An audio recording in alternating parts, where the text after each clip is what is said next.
Dios les bendiga, mis amados hermanos. Les saluda el doctor Adrián Nájera de la Universidad Teológica Dayspring. Nos acompaña esta tarde la doctora Hilda Nájera Gaitán.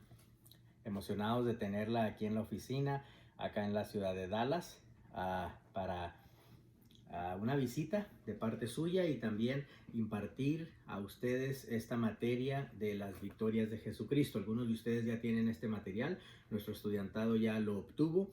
Las victorias de Jesucristo, sus batallas, sus sufrimientos, nuestras victorias. Es el curso ahora de agosto con el que estaremos iniciando nuestro semestre, nuestro año escolar, el 2020-2021, y ya posteriormente estarán recibiendo el resto de los cursos que ustedes tienen en su mapa curricular. Ya tienen el calendario de nuestro estudiantado. Pero vamos a entrar directamente en materia. A mí me gustaría poder presentar una introducción al curso.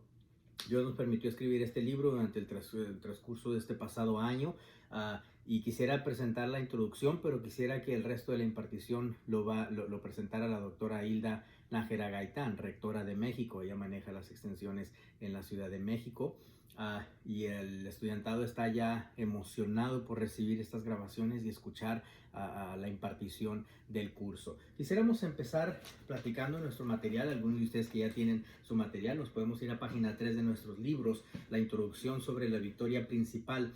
Jesús fue solo propenso a la naturaleza pecaminosa, pero nunca pecó. Es importante saber que si bien él nació propenso a la naturaleza pecaminosa, nunca exhibió un carácter pecaminoso en ninguno de los sentidos. Es por eso que es el ejemplo perfecto dentro del cristianismo. Exhibió un carácter perfecto en todas sus acciones, en todos sus atributos. Tenemos algunas referencias ahí mismo en página 3. Él fue en todos los puntos tentado como nosotros, pero sin pecado. Hebreos capítulo 4, versículo 15. Él no conoció pecado. En él no hay pecado. Dice segunda de Corintios capítulo 5, versículo 21. Primera de Juan capítulo 3, versículo 5. Quien no pecó ni hubo engaño en su boca. Primera de Pedro capítulo 2, versículo 22. Lo hubiera identificado con el engañador si él hubiera utilizado algún tipo de actitud tortuosa, sinuosa, engañosa, pero no lo hizo. Él fue santo, inofensivo, sin mancha, separado de los pecadores. Hebreos capítulo 7, versículo 26. Tenemos algunos dictámenes sobre la perfección de Jesús a través de su trayectoria, el ministerio de Jesucristo, que se expresa en el libro de Lucas. El libro de Lucas es el libro el cual expresa el ministerio terrenal de Jesús, y es donde vemos algunos semejantes en la era de Jesús. Algunas personas en la sociedad que reconocieron la perfección de Jesús. Por ejemplo, la esposa de Pilato, reconoció que él era un hombre justo, totalmente justo. El soldado romano, que observó el comportamiento de Cristo mientras estaba colgado en la cruz, tuvo que comentar: ciertamente este es un hombre justo. Lucas capítulo 3, versículo 27. También los judíos, Jesús desafió a los judíos de su era, preguntándoles a ellos y retándolos: ¿quién de vosotros me redarguye de pecado?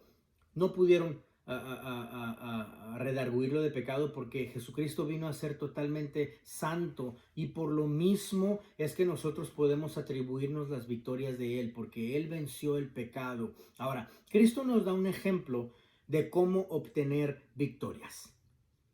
Aún cuando parecía estar siendo derrotado, él nos da el ejemplo de cómo se obtienen las victorias. Por lo tanto, en nuestros tiempos más bajos, en nuestros tiempos de angustia, en nuestros tiempos de tristeza, hay que aprender a comportarnos con madurez.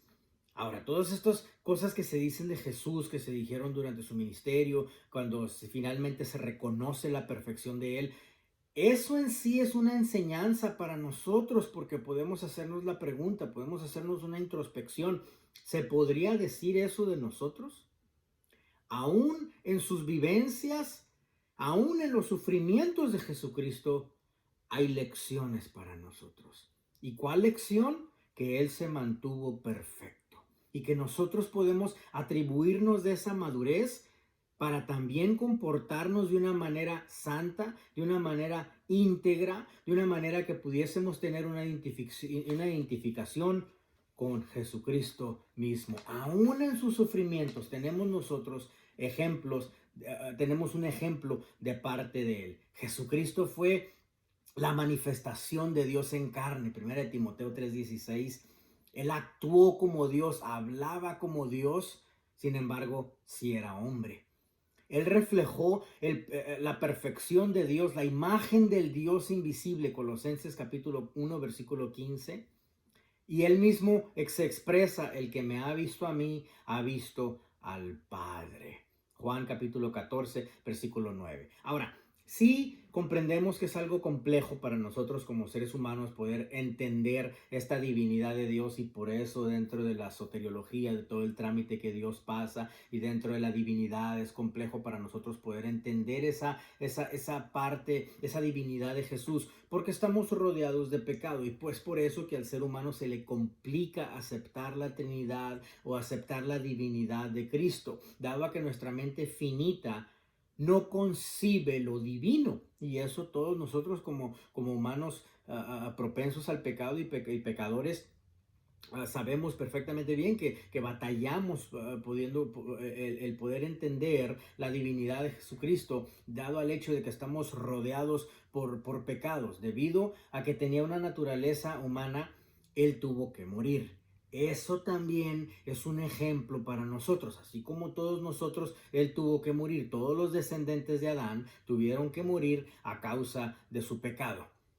Pero la muerte no van a ser malas noticias para el cristiano que se puede identificar con Jesucristo. La muerte de Jesús son solo malas noticias para aquel que no tiene a Cristo. Nos lleva a recordar: recientemente hemos estado asistiendo a algunos funerales. La doctora Nájera aquí en Dallas asistió a un funeral recientemente. Ayer fuimos a un funeral de un pastor muy amado de nosotros, muy conocido, que me conocía a mí desde niño. Y ustedes estuvieron al tanto del fallecimiento de mi padre, del pastor César Nájera, y una de los comentarios que he estado recibiendo yo es ¿cómo pudiste haber grabado ese video si tu papá estaba siendo enterrado en ese momento? Pues la muerte es solo malas noticias para aquellos que no tienen a Cristo.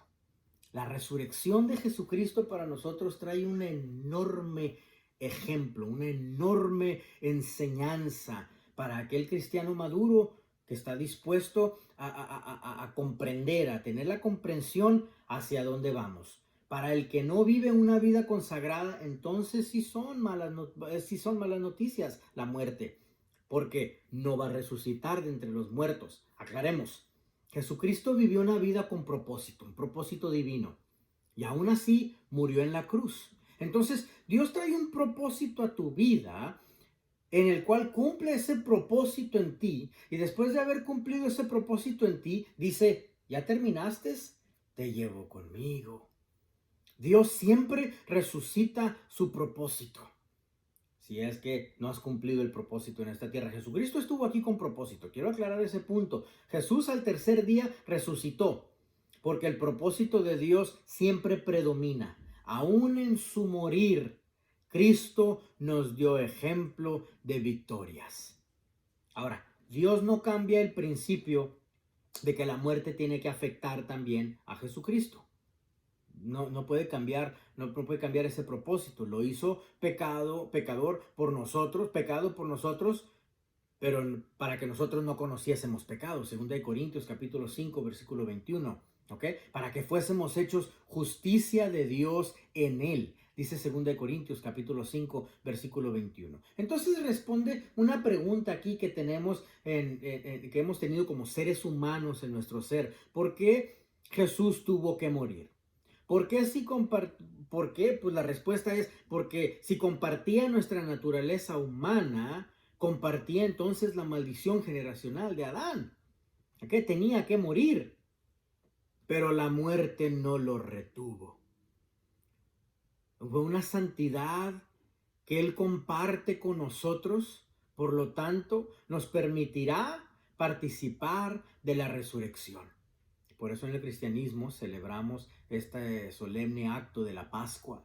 ¿Ok? La Pascua pues es mucho más que orejones y que champurrado y que todo lo que se celebra en la Pascua, en nuestra era. La Pascua es la victoria de Cristo sobre la muerte. Es nuestra celebración de la Pascua, el Pesaj, la Pasha, como se conoce en la cultura judía. El pasar sobre encima de, en esta tierra nada más estamos pasando encima de, pero vamos a llegar a una resurrección con Jesucristo. Entonces nuestra Pascua verdadera es Jesucristo. A través de esta materia, mis amados hermanos, estaremos estudiando las victorias de Jesucristo, las victorias que Jesucristo recibe, el propósito de la resurrección, el propósito de sus victorias. Estaremos estudiando la caída de Satanás y la victoria de Cristo, que es el capítulo 1. Estaremos estudiando el capítulo 2, las victorias obtenidas en la cruz. Capítulo 3, la victoria en la resurrección.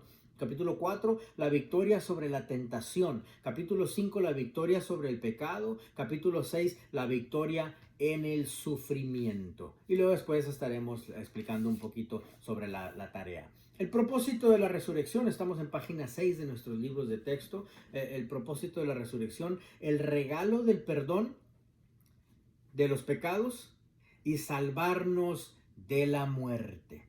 ¿Ok? Sabiendo que a través de su muerte nos ganaría la salvación, efectivamente, del pecado y de la muerte. Cristo venció el resultado del pecado, que el resultado del pecado era la muerte.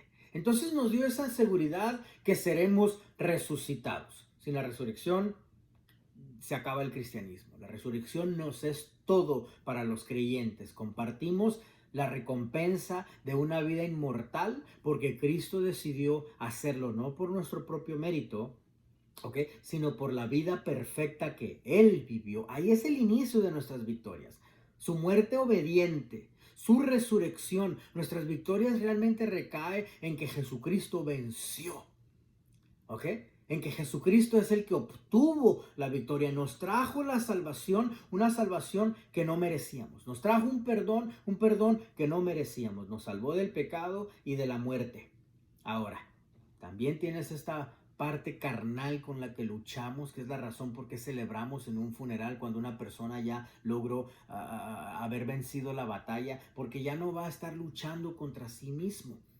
Cuando Jesucristo viene a salvarte, te viene a salvar de la muerte, te viene a salvar del pecado, pero no te viene a salvar de ti mismo. Todavía sigues luchando contigo mismo. Tú todavía puedes ser estorbo a la salvación de Cristo. La propensidad de tu naturaleza humana puede hacerte perder la batalla. Así que seguirás en esa batalla mientras estás vivo. Aquí es donde echas mano de lo que Dios dice de ti, de las instrucciones que Dios te ha dado, de lo que Dios dice quién tú eres a través de ser redimido. ¿Ok? Pero si sigues jugueteando con el pecado, tu propia carne te vencerá. ¿Qué es lo que Dios dice de ti? Dios ya te atribuyó justicia, estoy en página 7 de sus libros de texto, sin necesidad de obras. Dios ya te ve como justo si tú logras creerlo y vivir bajo esa justicia. Comportarnos como lo adquirido. Si Dios nos ve ahora de esa manera, nuestra obligación, en acuerdo a la óptica de Dios, es vernos a nosotros mismos como Dios nos ve. Dios puede contarnos como si fuéramos perfectos, aunque personalmente no lo somos. Dios nos cuenta como perfectos, para que seamos hechos justicia de Dios en Él. 2 Corintios 5:21. Entonces tenemos aquí algunos puntos muy importantes. Página 7, justicia, santificación y redención. Atributos que por nuestro propio mérito no pudiésemos lograr. Dios nos ve justos. Por lo tanto, nuestra responsabilidad y obligación es comportarnos como justos. Dios nos ve santificados. Nuestra obligación es caminar en esa santidad. Dios nos ve como redimidos. Y redención significa haber obtenido una posesión a través de un intercambio. El redimido ha sido sellado con la propiedad de Dios. Por lo tanto, todas las facetas de tu vida, tus acciones, tu vida, tus posesiones, tus relaciones, son bendecidas por el simple hecho que le perteneces a Dios. Ahora, segundo párrafo, página 7, empieza a hablar, todo esto fue posible gracias a la resurrección de Cristo. Él fue la primicia. ¿Qué significa eso? Si recordamos en el campo cuando se entregan los diezmos, que se entrega el 10% de lo que de la cosecha, ¿okay? Cristo viene siendo realmente el fajo, el manojo, la gavilla. Jesucristo viene siendo el diezmo. Por eso Él va primero. Lo que Él logró, lo que Él venció, la victoria que Él obtuvo, es la razón por qué nosotros es que podemos proclamar victoria solo en lo que Jesucristo hizo. Porque lo que Jesucristo hizo, Él fue el primogénito, Colosenses 1:18. Él fue la primicia, 1 Corintios 15:20, de todos nosotros. Él fue la primicia, Él fue el primogénito, la gavilla, el diezmo, meneada ante Dios, la representación de todos nosotros, los pecadores. Ahora, se necesita una fe consciente y meditada en estas cosas para estar realmente convencidos de que Dios puede contarnos como si fuésemos perfectos. Cristo puede presentarnos en el tribunal, ¿ok? Impecable ante la presencia de su gloria, santo e irrefutable, irreprochable de su vista. Judas, versículo 24, y Colosenses capítulo 1, versículo 22. ¿Okay? Aquí es donde aprendemos a recibir el pecado. Aquí es donde el cristiano o va a vivir una vida fracasada y pecaminosa a través de dejarse engañar por Satanás, o va a entender lo que es una solidez y madurez cristiana en su vida a través de entender lo que es el perdón que Dios tuvo en tu vida. Porque puedes ir al culto y puedes volver a aceptar a Jesucristo como tu Salvador y puedes tener una vida en la que nunca te brincas al segundo nivel de fe, la fe que mueve montañas, y simplemente te mantienes atorado en el primer nivel de fe, que es el tipo de fe en la cual continúas perdonándote y pidiendo perdón por los pecados que Satanás mismo impone sobre ti.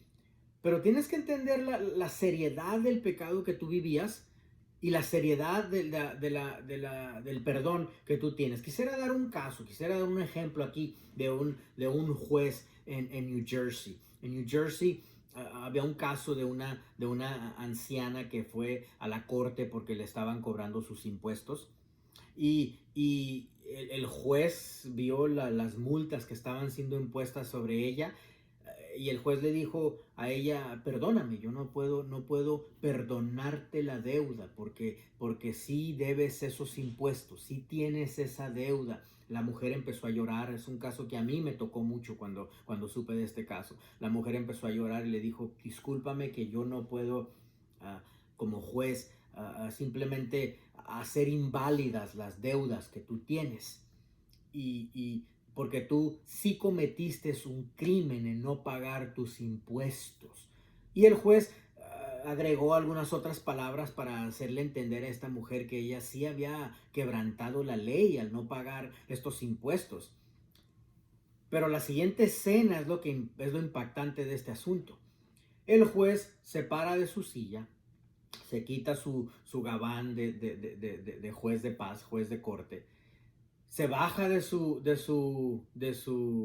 pedestal, donde sea que él esté, va y se sienta enseguida de la mujer, toma todos los documentos en sus manos y le dice a la corte, se dirige al resto de la corte, donde había otro jurado y otras personas ahí, representantes, clergy, los cleros de la corte, y les dice: ahora yo ya no soy juez, ahora soy un ciudadano más que está parado enseguida de esta mujer para resolver su situación. Yo no soy el juez de esta corte porque me quité mi vestimenta, pero de mi propio dinero quiero escribir un cheque para pagar toda la deuda de esta mujer, porque no se hace inválido el crimen que ella cometía al no pagar su adeudo. Pero lo que sí se puede hacer es bajarme al nivel de ella y pagar su deuda total para que ella esté a cuentas con esta corte. Se viste, se para de ahí, escribe el cheque. La mujer se quedó atónita, me imagino. A mí me dejó atónito la vivencia.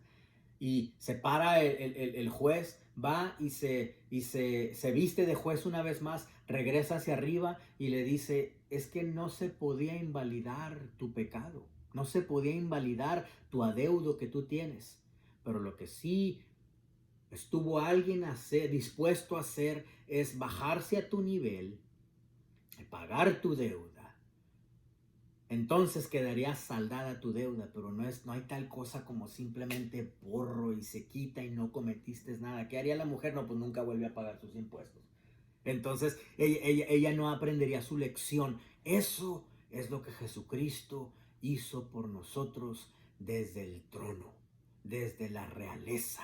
Mi amado hermano, para poder entender las victorias de Jesucristo, primero tienes que entrar en una realización de lo grave que está tu pecado delante de Dios. Y que cuando Cristo nos presenta ante el tribunal de Dios, Judas capítulo 24 y Colosenses capítulo 1 versículo 22 y Efesios capítulo 5 versículo 27, cuando nos presenta ante el tribunal de Dios y dice, ellos ya han recibido, a ellos ya han pagado su adeudo, mi amado hermano, y luego dice, para que la muerte por el resto de la historia no pueda tener efecto sobre ellos, mi amado hermano, esa resurrección tiene ese valor, porque así fue pagada la deuda que teníamos nosotros por nuestros pecados. Entonces lo que Cristo hizo es motivar nuestra fe. Motivar nuestra fe, dice 1 de Pedro 1:21, Dios lo resucitó de los muertos para que tu fe y esperanza de una resurrección similar puedan estar en Dios. ¿Cómo se recibe la resurrección? ¿Cómo se recibe esta victoria de Jesucristo? Es una convicción íntima, es una fe absoluta, es una seguridad certera sobre la esperanza que seguimos el ejemplo de Jesús. Seguimos el ejemplo de Jesús en vida y en muerte.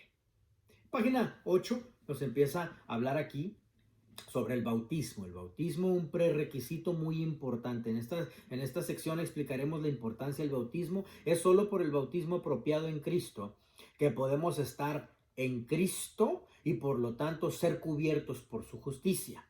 Ahora, es de suma importancia este tema del bautizo, del ser bautizado. Es de suma importancia porque entendemos que el ser bautizado, pues diferentes denominaciones o diferentes doctrinas lo interpretan de diferente manera, pero tenemos que verlo desde un punto de vista teológico, de las bases teológicas de lo que es el ser bautizado, para que no entiendas que solamente tirar patadas voladoras y saltos mortales y que ya fuiste bautizado por el Espíritu Santo, o algunos otros que tener algún don y funcionar bajo ese don, ya estás bautizado, que se interpreta de diferentes maneras, pero hay que explicarlo, ¿ok?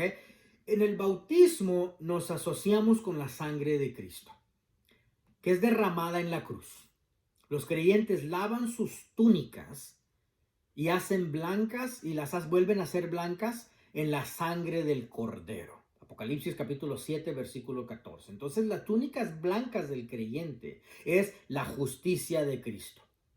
¿Qué pudiese ensuciar estas túnicas? El pecado ensucia nuestras túnicas blancas, pero la sangre de Cristo vuelve a emblanquecer nuestras túnicas. Por lo tanto, dejar el pecado atrás y entrar en Cristo es nuestro primer bautizo, una identificación con Cristo, una vida nueva. He aquí, en ese blanquecimiento, como se diga, en ese blanqueamiento de nuestras túnicas, es donde entramos a un nuevo nacimiento. No entrar en esa nueva vida, el no entrar en ese nuevo bautizo donde te identificas con una pureza de Jesucristo, el cristiano lo único que provocará es que buscaste la religión cristiana para un club social con quien relacionarte, pero continuarás y provocarás ciclos repetitivos de culpabilidad tras culpabilidad.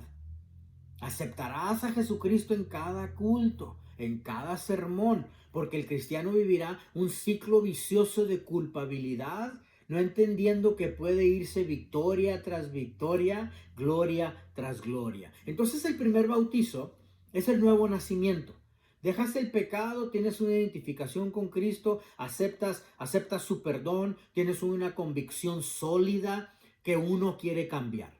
Vamos a aclarar algunos cuantos otros puntos aquí teológicos. Segundo bautizo, los explico en un minuto rápidamente. Segundo bautizo, conocido como el bautizo en el Espíritu Santo. ¿Ok? Aquí ya está basado más en propósitos, solo para conocer la trayectoria del cristiano, aunque realmente estamos queriendo explicar aquí el primer bautizo, que es el prerequisito para poder entrar en las victorias de Jesucristo. Pero el segundo bautizo, lo explico rápidamente, está más basado en propósitos que en emocionalismos. Yo he sido bautizado para entrenar a líderes. Dios me ha bautizado para ese propósito. Mi propósito en esta vida es adiestrar vidas a través de entrenamientos. Hacemos estas giras por el resto del globo, los 7 continentes, y lo que yo hago es entrenar, entrenar, entrenar. Me preguntan, Bishop, what is it that you want to do? ¿Qué es lo que quieres hacer? And I tell them, train, train, train, train, train. I just want to train, train, train. Quiero entrenar y entrenar y entrenar y entrenar día y noche. Es lo que yo hago. El segundo bautizo implica el deseo de tu espíritu de conectarse con Dios. Es muy importante esa parte, porque solo al conectarte con Dios es que vas a conocer las instrucciones que Dios tiene para tu vida. Tercer bautizo es el bautizo en agua. ¿Ok? El bautizo en agua. Simbólicamente significaría el bautizo en agua de una demostración pública que ha existido un cambio en ti. ¿Ok? Simbólicamente es un abandono total del viejo hombre para que el Espíritu Santo pueda morar dentro de la persona. Una demostración al cuerpo de Cristo, a la iglesia, que ahora pertenecemos a una nueva familia. Es aquí que el nuevo creyente comienza a ganar sus primeras victorias. Es importante esto en la vida de nosotros, mi amado hermano, comprender ¿cómo vamos a obtener el resto de las victorias? Victorias vienen para tu vida este año escolar, victorias vienen por abundancia dentro de la pandemia, dentro de la contingencia, dentro del coronavirus, dentro de todo eso. Pueden existir múltiples victorias en tu vida, en mi vida, se han experimentado. Dios me ha reflejado nuevas victorias, nuevos retos. Tanto el sobrepeso, estamos encargándonos de eso, también una victoria en mi vida personal, otra victoria, la descendencia que Dios quería dejar a través de mí, mi hija que llegó en camino, Janelle Leticia ya está aquí en casa, mi madre está gozándola mientras se regresa a Jalapa. Me dio mucho gusto que Janelle y Jared ya conocieron a Jalapa, ya conocieron Dallas, Texas, y estamos emocionados en nuevas victorias, estamos preparándonos en cuanto al material, el currículo, el reboe de la Secretaría de Educación Pública. Mi amado hermano, hay victorias en tu vida que Dios quiere ganar. La pandemia, esto se va a escuchar bien grosero, ¿ok? Pero lo voy a decir con las palabras más amables posible, ¿ok? La pandemia no sirve simplemente para ganar peso y para estar comiendo todo el día, ¿ok? La pandemia sirve para perfeccionar tu vida. Entonces vienen victorias fascinantes de tu vida, mi amado hermano. Pero entonces aquí vamos a página 10 para regresar al material, ok, para permanecer dentro de la bendición. Requiere nuestro esfuerzo, requiere una autoexaminación, requiere de una introspección propia. Es donde entras en un mantenimiento espiritual, una oración constante, búsqueda de perdón. La justicia de Cristo es humilde, es noble, ve por los demás. Esa es una otra victoria que tú puedes obtener en tu vida. La justicia de Cristo no es como la justicia del hombre. La justicia del hombre es agresiva, es arrebatada. ¿Okay? Sus supuestas victorias son artificiales, y así no es la verdadera victoria del creyente. La verdadera victoria del creyente son victorias donde Cristo es quien pelea tu batalla.